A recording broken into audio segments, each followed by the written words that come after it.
Class 10th, subject social science, chapter 1।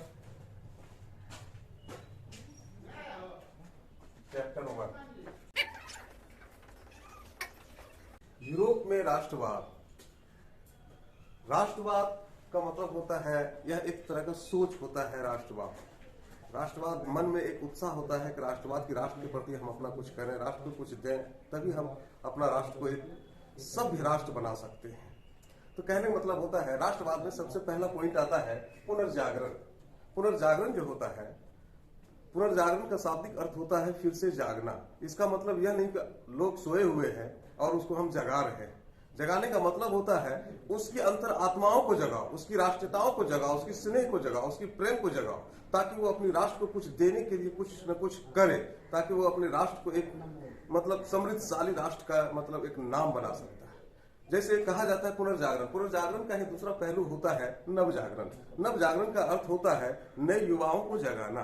तो कहने का मतलब है कि पुनर्जागरण में सभी को जागना पड़ता है, लेकिन जागने का मतलब होता है नए युवाओं के हाथों में जब तक देश का भविष्य ना हो, तब तक हमारी देश कभी सक्सेस नहीं हो सकती है, हमारे देश में क्रांति नहीं आ सकती है, हमारे देश में कोई बदलाव नहीं आ सकता है। इसलिए उसी का एक दूसरा पहलू बनाया गया है जिसको कहा जाता है नवजागरण। इसमें नए युवाओं को हाथों में एक मशाल देकर के, एक जुलूस निकाल करके हम देश के हर कोने कोने, हर हिस्से तक हम अपनी मैसेज को पहुंचाने का काम करते हैं। उसी को कहा जाता है जुलूस। जुलूस के आगे हम तो देखते हैं कि देश को आजाद भी कराने में, आजादी पाने में भी जुलूस का बहुत बड़ा महत्वपूर्ण योगदान रहा था। उसी तरह हम कहते हैं यदि हम अपने राष्ट्र को एक समृद्धशाली राष्ट्र बनाने की कोशिश करें, तो इसमें सबसे पहला होता है कि हम नए युवाओं को जगाने की कोशिश करें। जब तक हमारे देश की नए युवा नहीं जगेंगे, तब तक हमारे देश में कोई भी चीज डेवलप नहीं हो सकता है। क्योंकि जैसे यूरोप में कहा जाता है, यूरोप में एक धर्म के नाम पर लोगों को काफी मतलब इस तरफ बार्गेनिंग किया गया है कि यूरोप में धर्म के नाम पर लोग यानी कि त्राहिमम हो जाते थे। जैसे यूरोप में एक ऐसा धर्म माना जाता था जिसको कहते हैं ईसाई धर्म। तो ईसाई धर्म एक ऐसा ढकोसला धर्म माना जाता था जिसमें कि ईसाई धर्म में चर्च के आड़ में रह करके लोग यानी कि तस्करी का धंधा, ब्लैकमेल, बहुत सारे ऐसे चीज होते थे, अनलीगल चीज होते थे जिसका लोग उपयोग करते थे और उसी से कमाते थे और उसी का मतलब अपनी मतलब भोग विलास जिंदगी अपना जीते थे। इस तरह कहा जाता है इसमें कि जैसे पुनर्जागरण में सबसे पहला लिया गया है धर्म। धर्म जिसे कहा जाता है चर्च।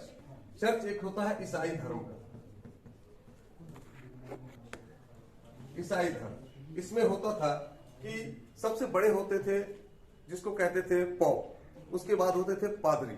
तो पॉप जो होता था धर्म गुरु कहलाते थे, और पादरी जो होते थे वो मतलब चर्च का देखभाल, आगे पीछे उपदेश देना, मतलब अपने सारे अनुयायियों को कुछ से कुछ बताना, धार्मिक बातें बताना, उसका काम होता था। लेकिन कहा जाता था कि जो पॉप पादरी होते थे, पादरी भी ठगने का काम करता था। जैसे कहा जाता था वहां पर एक मुक्ति पत्र नाम का एक पत्र बिकता था चर्च से। जैसे कोई भी आदमी किसी तरह का गुनाह करते थे तो वो मुक्ति पत्र खरीद करके उसकी सारी गुनाहें माफ हो जाती थी। लेकिन यह एक आवंडर था, लोगों को मानना था, लेकिन यह ऐसी कोई सच्चाई नहीं थी। क्योंकि जब आप अपराधी हैं तो अपराधी की सजा होना निश्चित होती है, लेकिन वो हमें मुक्ति पत्र खरीद लेने से हमारी कोई सजा माफ नहीं होती थी। लेकिन लोगों को उसमें, समाज को ऐसा लगता था कि हमारी सारी गुनाह माफ हो गई, लेकिन ऊपर वाले की नजरों में वह गुनाहगार होते थे। इसीलिए वहां पर एक क्रांति आई थी, पुनर्जागरण और नवजागरण। और इस तरह की क्रांति को लाने से आज हम अब देख रहे हैं पूरे देश में, लगभग पूरे विश्व में आज लोकतंत्र के मार्ग पर अग्रसित हो गए हैं और सभी लोग एक स्वतंत्रता आजादी परायण देश बनाने की कोशिश में सभी अपने अपने देश के प्रति कर्तव्य निभा रहे हैं और अपना देश के प्रति अधिकार, कर्तव्य, सभी चीजों को जानकारी उसको मिलते जा रहा है। इसलिए आज हम ऐसे बात करेंगे जैसे कि धर्म के नाम पर लोगों को जो ठगा जाता था उसके विषय में। जैसे कहा जाता है कि यूरोप में धर्म के नाम पर लोगों को जो ठगा जाता था, बहुत सारी ऐसी बातें होती थी जिसको मुक्ति पत्र कहा जाता था और मुक्ति पत्र से सारी उसकी गुनाहें माफ हो जाती थी, ये लोगों का मानना था। लेकिन ऐसा हकीकत नहीं होता था। जैसे इसमें बताया जाता है कि राष्ट्रवाद एक प्रकार का विचारधारा है। हर एक इंसान के अंदर में एक राष्ट्रवादी विचारधारा होती है, लेकिन सिर्फ उसे जगाने की कोशिश किया जाना चाहिए। जिस दिन वो राष्ट्रवाद उसके मन में जग गया तो समझिए कि वो अपने राष्ट्र के प्रति कुछ न कुछ आवाम अपना बदल देंगे। और जब तक हमारी युवाएं नहीं उस पर काम करेंगे, तब तक हमारे देश का फ्यूचर अंधेरे में रहेगा।